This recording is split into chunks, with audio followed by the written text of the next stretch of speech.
Right now, you're living in one of two realities. In the first, you're a passenger, and life just sort of happens to you. It's a place of friction, where trying to change things feels like swimming against a current you can't see. You know the patterns. Right, different job. Same frustrating boss, different relationship. Same feeling of being invisible, a different year. Same old financial anxiety. It's an exhausting loop. But there's a second reality. The reality of the architect. Here, you don't just chase goals, you shape your world from the inside out. Life doesn't happen to you, it responds to you. Opportunities seem to find you. The right people show up, and your actions feel aligned and effortless. You move with the current, because you realize the current has been you all along. The secret to switching from passenger to architect isn't some new age fad or a better vision board. The key is a powerful mental model, inspired by a core principle of modern physics that's been hiding in plain sight. It's a concept that, once you get it, becomes the most practical tool you'll ever have for making real, permanent change in your life. In this video, I'm going to show you how the observer effect from quantum physics offers a stunning metaphor for rewriting your subconscious programming.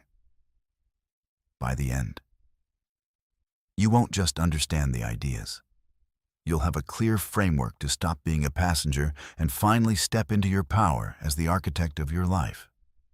So, take a deep breath. Let's get started. You've tried everything. The positive affirmations, the vision boards, the journaling until your hand cramped. You followed the gurus, read the books, and visualized your dream life so hard you could almost taste it.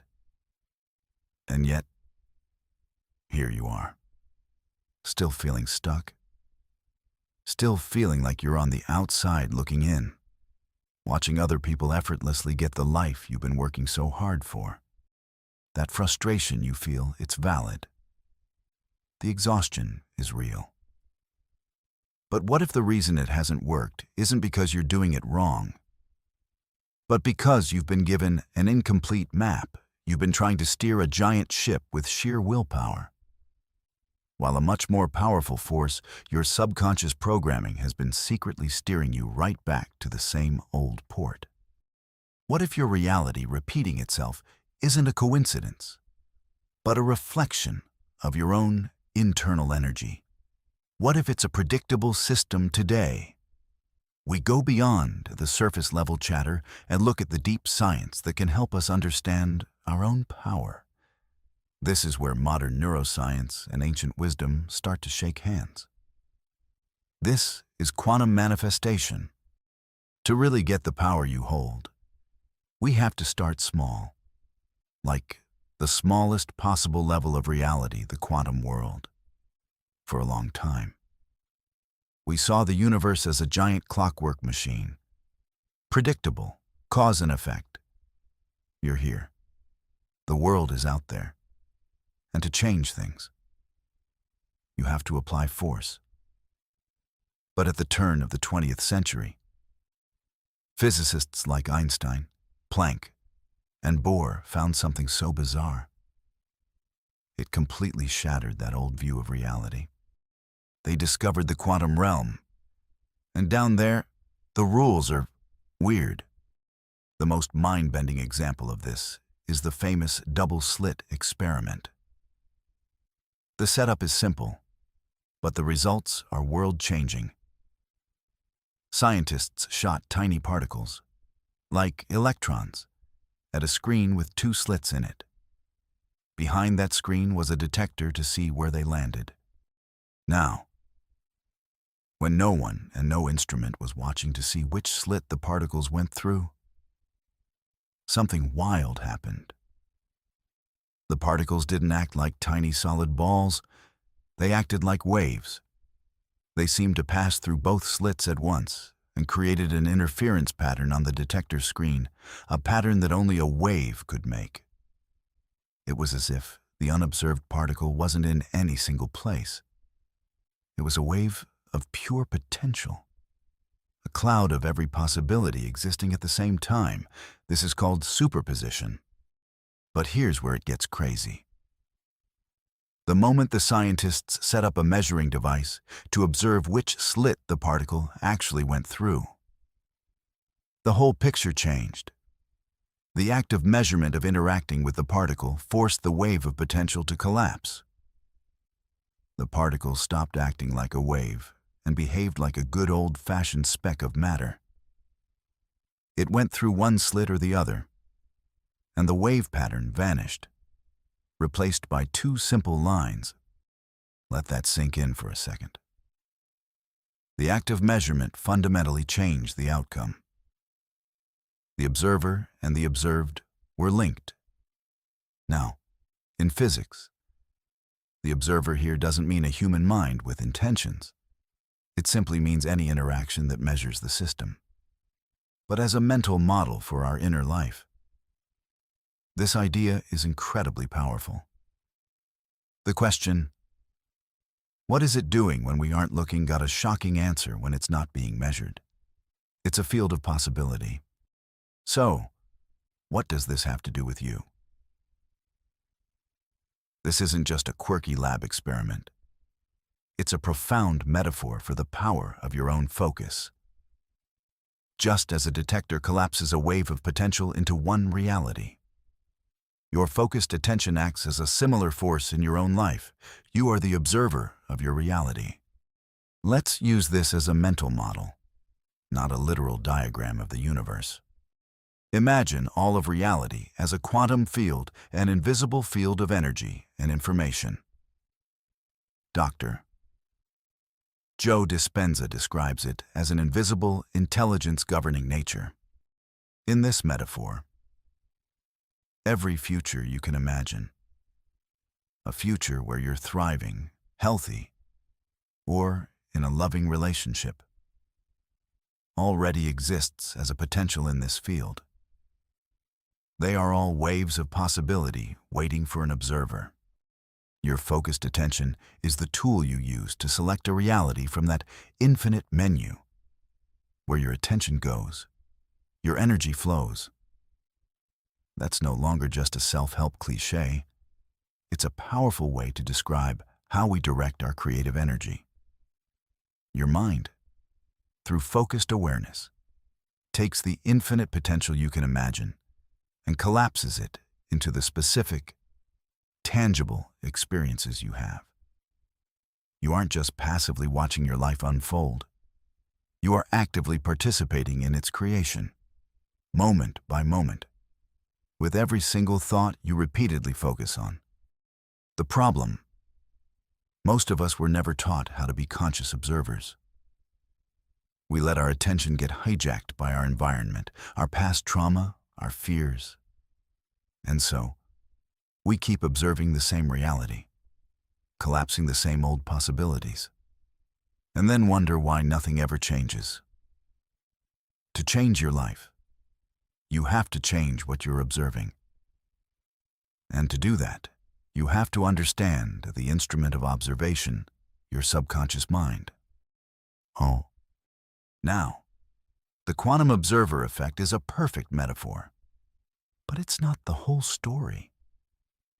If consciously observing your bank account could make it grow, we'd all be millionaires.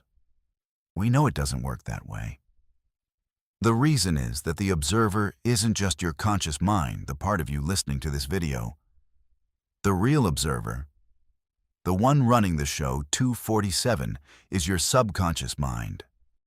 Your conscious mind is the one that sets the goals. It says, I want to be wealthy, or I want to be healthy. But your subconscious mind holds the program. It's the collection of beliefs, emotional habits, and deep-seated identities that got wired into you, mostly before the age of 7. During those early years, your brain operated in low-frequency brain waves, like a state of hypnosis. You were a sponge, absorbing the beliefs of your parents and your culture without a filter.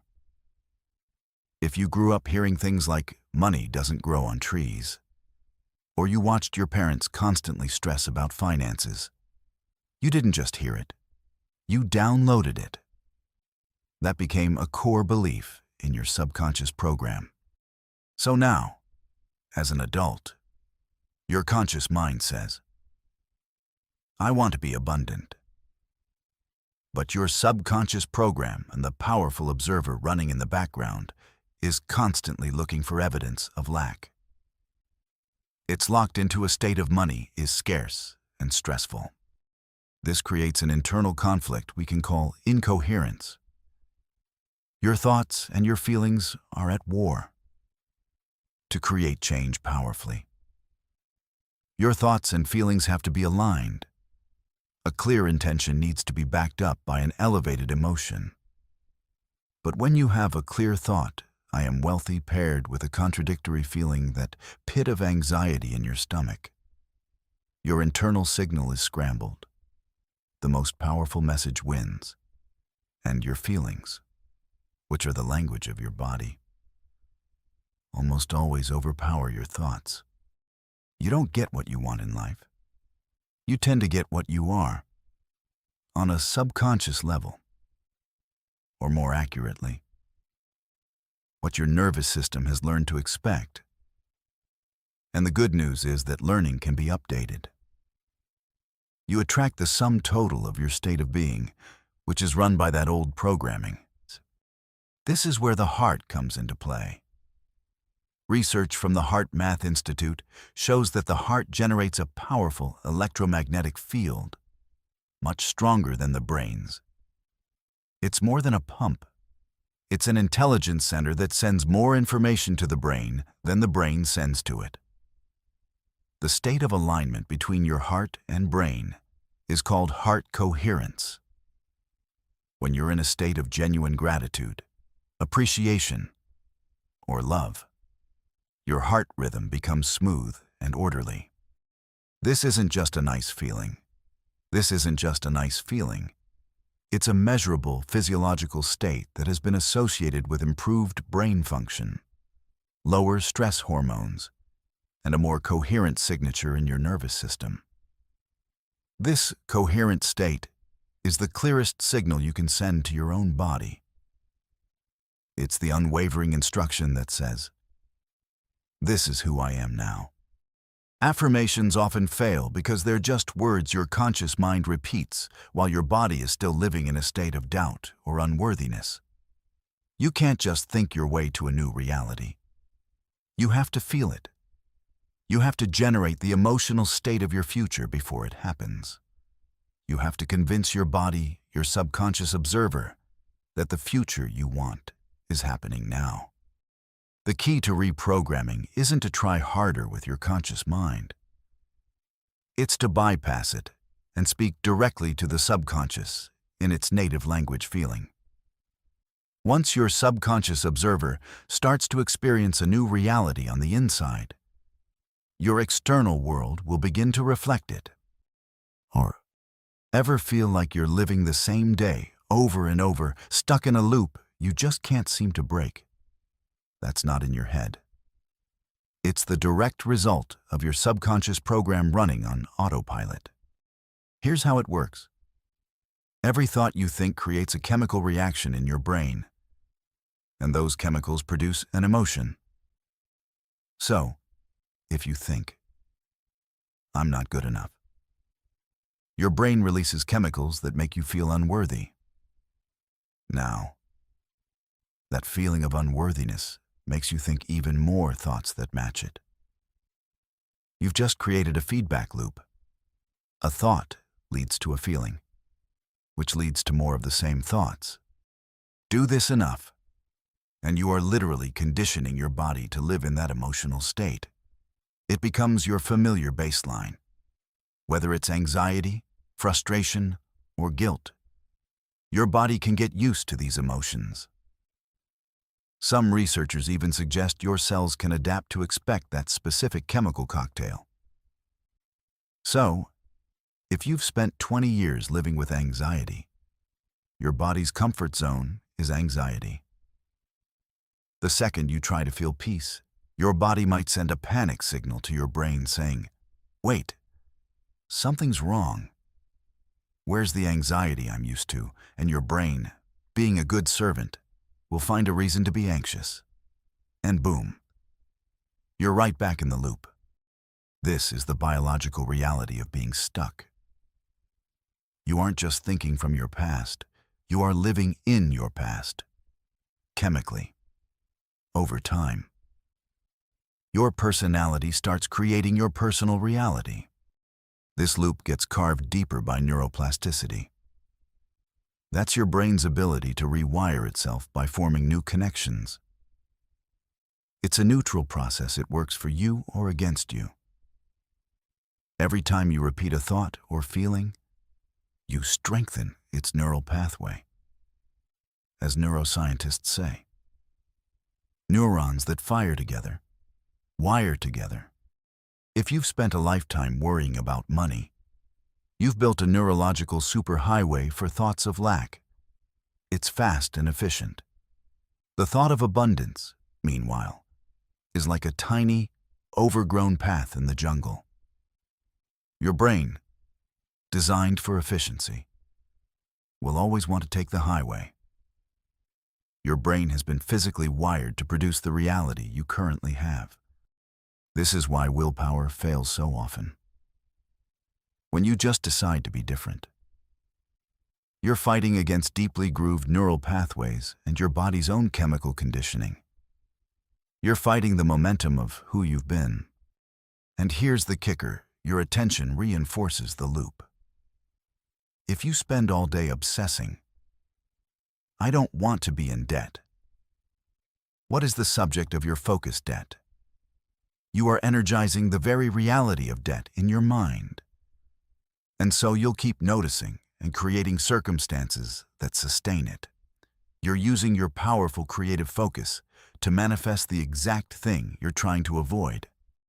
Your subconscious mind, with its old programs and conditioned emotions, has been unconsciously creating your entire life.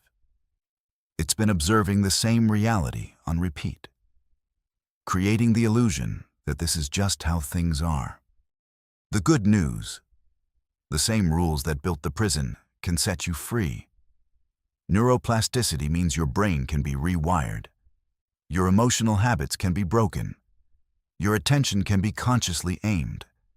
You can break the autopilot loop. But it means shifting from being a victim of your programming to becoming its conscious architect. Breaking free from that autopilot loop isn't about trying harder. It's about becoming someone new. This is the real work of subconscious reprogramming. We're moving from theory to practice.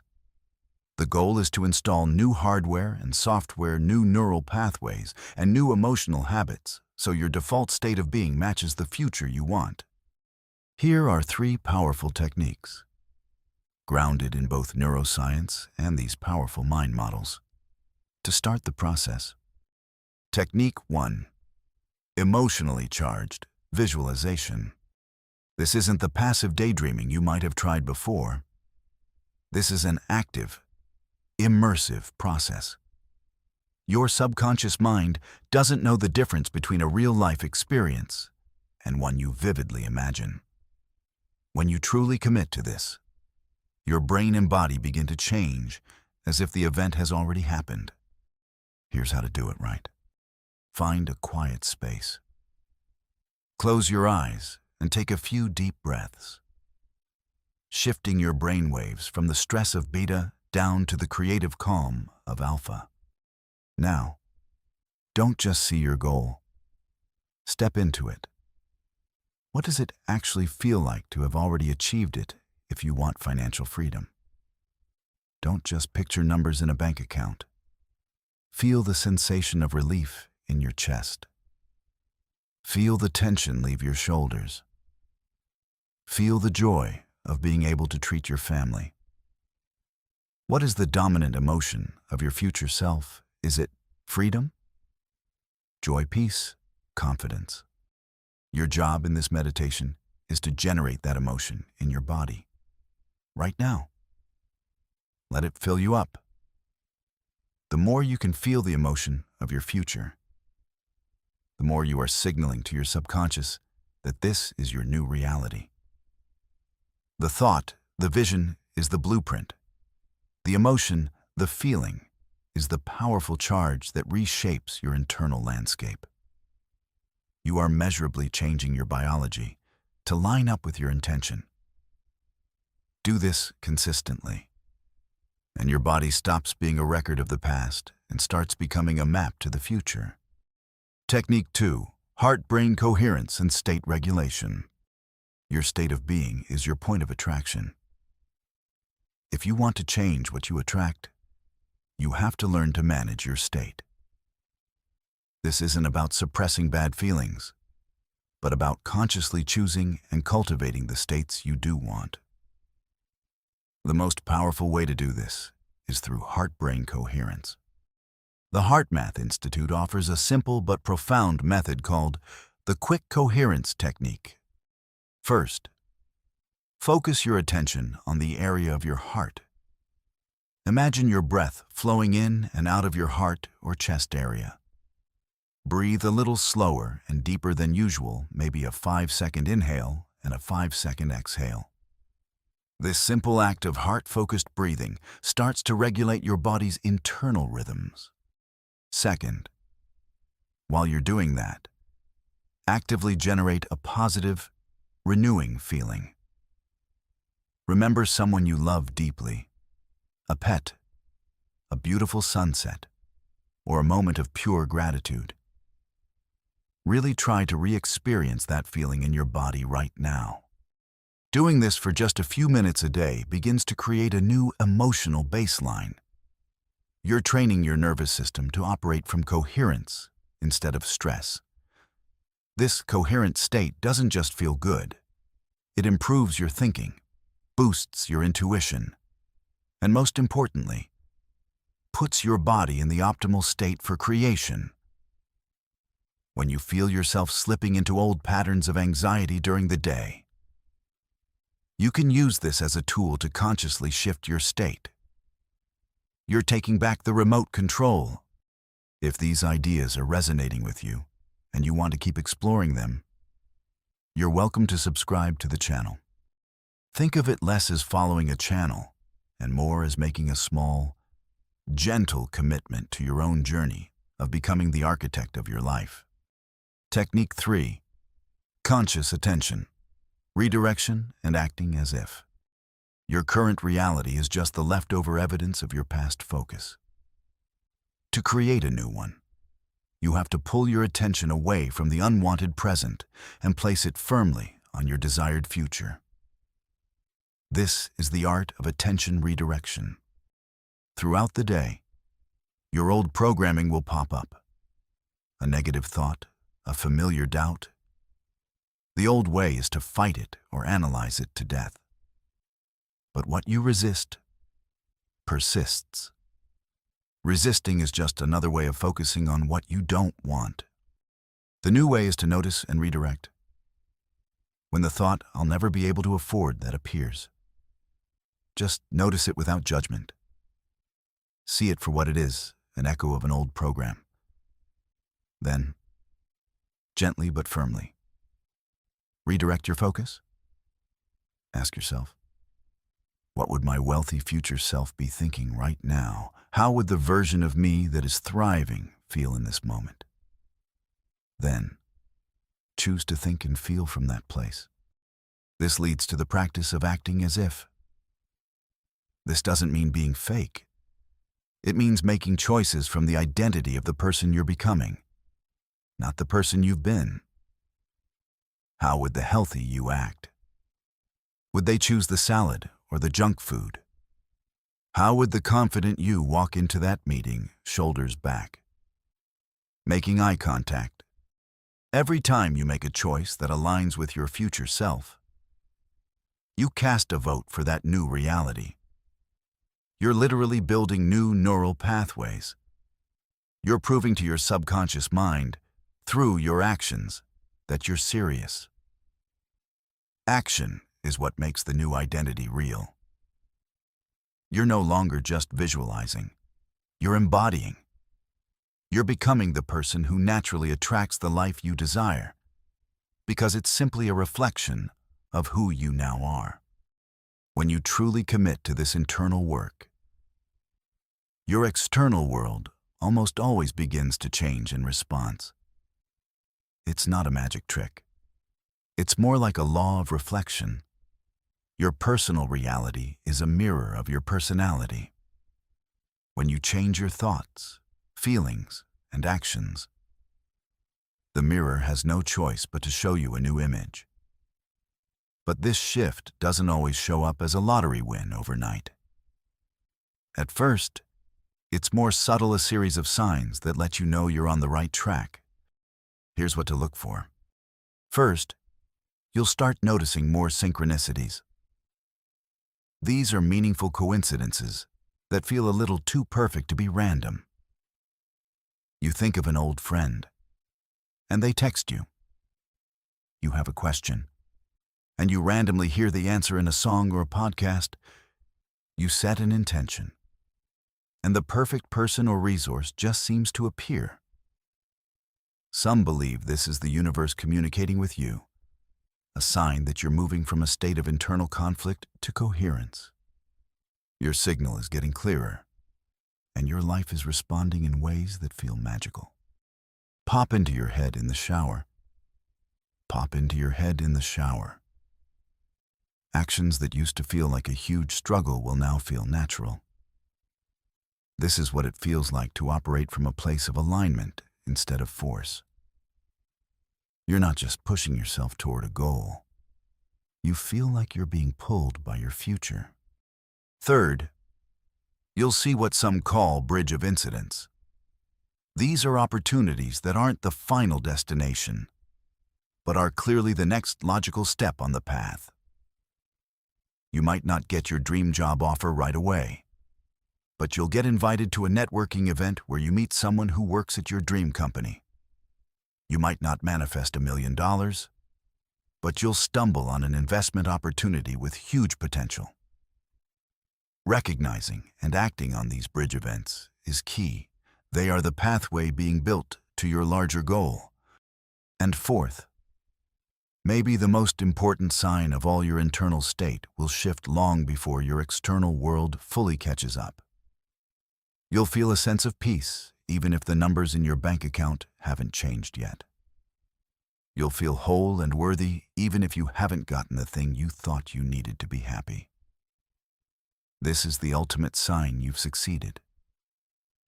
You found the feeling of your future within yourself, and you no longer need the outside world to give it to you. And paradoxically, that's the exact state that allows the external world to rearrange itself sometimes with breathtaking speed to match the new you. When you see these signs, acknowledge them. Feel gratitude for them. They're proof that you are no longer a passenger, but the powerful architect of your life. This is the journey of remembering the power you've had all along. It's about moving from a life of reaction to a life of creation. The ideas are deep, but the practice is what makes it real. You have the science, you have the techniques. Now, it's about embodiment. If you feel ready to step out of the passenger seat and into the role of the architect, you can mark this moment for yourself. One simple way is to go to the comments and write, "I am the architect." Let this be a declaration to yourself and a signal to your own subconscious that you are ready. We've traveled from the strange world of quantum physics to the intimate landscape of our own minds. We've seen that the universe isn't just a collection of stuff, but can be viewed as a dynamic field of potential, waiting for our focus. We've learned that the reason our past efforts may have failed wasn't a lack of willpower, but a lack of internal alignment. We were trying to shout affirmations while our body was stuck in a feeling of doubt and lack. We were a house divided, but now you get it.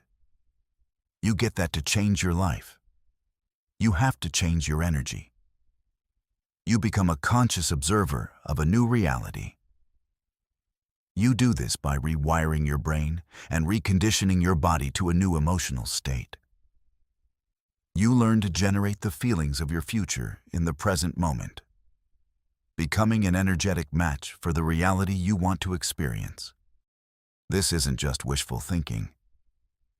This is where modern neuroscience meets ancient wisdom. It's the understanding that, again and again, your internal world tends to shape your external world in ways that are hard to ignore. You are not a victim of your circumstances. You are the creator of your circumstances. Whether you do it consciously or unconsciously, the choice has always been yours. You don't manifest what you want. You manifest who you are. So the question is no longer, what do I need to get? And the question is, who do I need to become? Become the person who is already living your dream. Think their thoughts. Feel their emotions. Take their actions. And then, watch as the world, the great mirror of your inner state, reflects back to you the magnificent reality that you have finally, truly become. You are the observer. You are the creator. You are the architect. Now, go build your masterpiece.